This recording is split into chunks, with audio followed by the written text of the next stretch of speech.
Top of the morning, traders. Welcome to the wake up call. Things are about to get moving for change, where we have the ECB interest rate decision, and more importantly, the press conference and following with Draghi. And we've already had the Bank of England interest rate decision, where they decided to keep interest rates on hold and to also keep their asset purchase program at its current levels, but they did pledge to keep the program under review for future needs. This was all widely expected, and the markets basically trended sideways last night ahead of the beginning of the information flow that starts today and tomorrow with non-farm payrolls, and then continues next week with the decision from the German High Court regarding the constitutionality of the ECB mechanisms, such as the European stability mechanism, to see if it's legal, because that's important, because these mechanisms are required under Draghi's current plan to be accessed first before a country can ask for aid from the ECB directly. Anyways, let's look at the majors heading into today's interest rate decision, and let's try to get a look at what could happen and not happen. There's basically three scenarios of what could happen. One could be that the ECB would say that there's nothing they can do. They've tried their hardest, and this would send the euro down drastically. I actually see this pretty much as a non-possibility.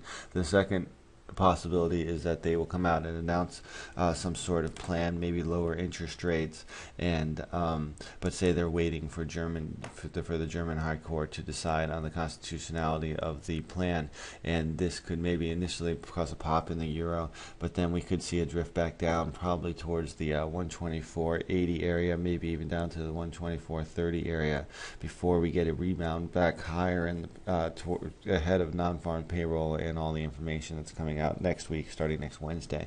And then the last one is that the ECB announces a bond purchase plan, and it is totally accepted, and they even announced that maybe Spain is already applied for aid, and if this is the case, and they will immediately start purchasing bonds. If this is the case, we'll see the euro spike much higher, and 127 could be an realistic target almost immediately after the report.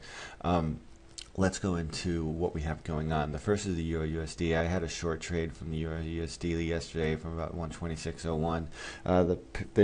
The cross did manage to go up and touch it and close it out today. In nightly trading, I guess in hindsight, I should have kept the trade a little bit higher from this. The high of the day is probably about 126.40.50.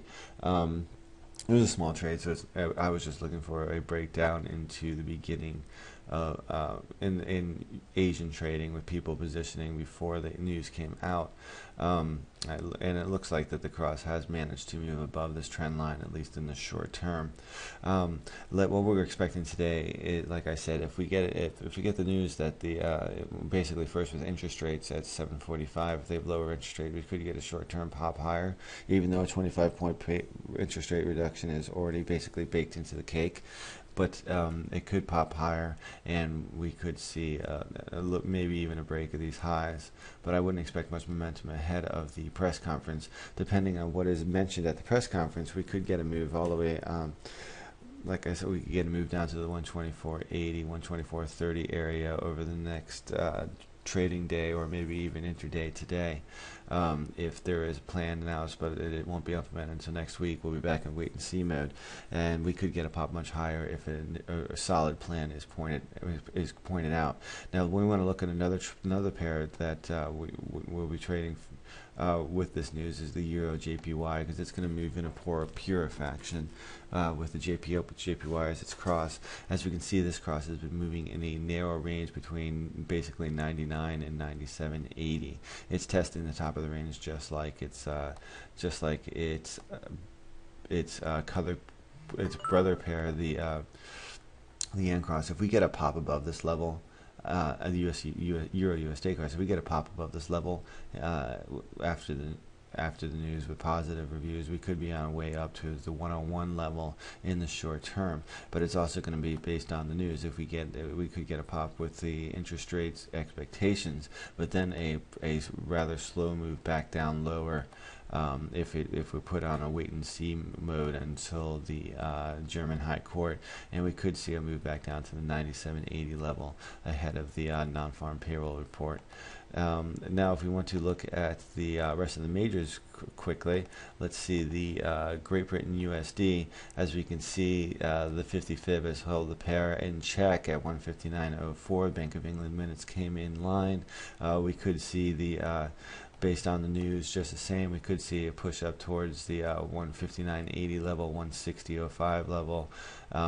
But if the news disappoints and we're still stuck in wait and see mode, because we already know the details of the plan, basically they were given out yesterday, we could see a move back down to the 50 fib at 157.82. The Aussie came out with its employment report, was disappointed, but it's rumored that China was buying up right after the report, and the pair bounced higher. Once again, the not once again, the 101.75 level held the pair directly in check, and the cross, if you were long at that point, could have been looking for a move back up to the 102.80 level. Right now the pair is sitting mid-range, so there's really nothing to do. You can watch the price action there for maybe a hint, and it will follow the risk appetite. We could get a move back up to the 103.20 area, which may attract sellers, but if the risk starts to move down, we'll probably move back to the 101.75 area, and that would probably cap any losses for today. The New Zealand USD, as you can see, has broken below the resistance. Let's get this on a bigger chart. Has broken below that resistance zone we were talking about all last week. Now it's firmly on the back foot of this bottom range. We have resistance down at 78 and supports up here at 81.84 and 80. Resistance is up at 80.30 and 81.84. Supports down at 78. If the pair can stays below this 80 level, I would favor a push back down lower. But once again, we have to wait for the news on this, and hopefully we'll get a trend one way or the other. The CAD is breaking down to open up the trading in New York, but it is still basically in its range between 99.50 and 98.40. We're going to even actually just take that right off the chart. And so there's really no trade to be made, but it is interesting. If you look on a 4-hour chart, the cross is definitely making lower highs. So a push lower towards the 98.40 level was something we have to watch in the cards. If we get a risk-on rally with the euro and the pound, the CAD could definitely push lower, and the yen is still drifting sideways. I could say that without even having to look. It's drifting sideways, and it's probably going to continue to drift sideways even through any major news out of Europe. Push sideways and waiting for the non-farm payroll report, with looking for a some kind of reaction out of the non-farm payroll will clear up the thoughts about quantitative easing. And as I've said before, if it becomes clear that quantitative easing is going to be definitely on the cards, we could see a move back slowly down towards the 76 area. If it looks like the non-farm payroll number comes in well above, we could be on our way towards the 80 cross. Let's look at the yens really quick. The yens, as we talked about, the euro JPY is stuck in this very narrow range. We'll probably get a breakout today. The Great Britain pound is stuck in a similar narrow range, depending on the news. If we see if we get more than expected, we could be on our way up to the 125.80. If it's something of the middle of the road, which I'm expecting, maybe interest rate, we'll wait and some more details about the plan, but we're going to have to wait until next Wednesday to find out more. We could drift back down towards the 0.382 at 124, 125. The Aussie, as you can see, very interesting trade. It has been following this trend line for the last few months. It moved down, touched the trend line, and it reversed, and off that trend line there was a nice 50 pip trade that could have definitely been taken there. And right now heading into this is going to be the resistance zone between which currently is up at 79.90 and 79.50.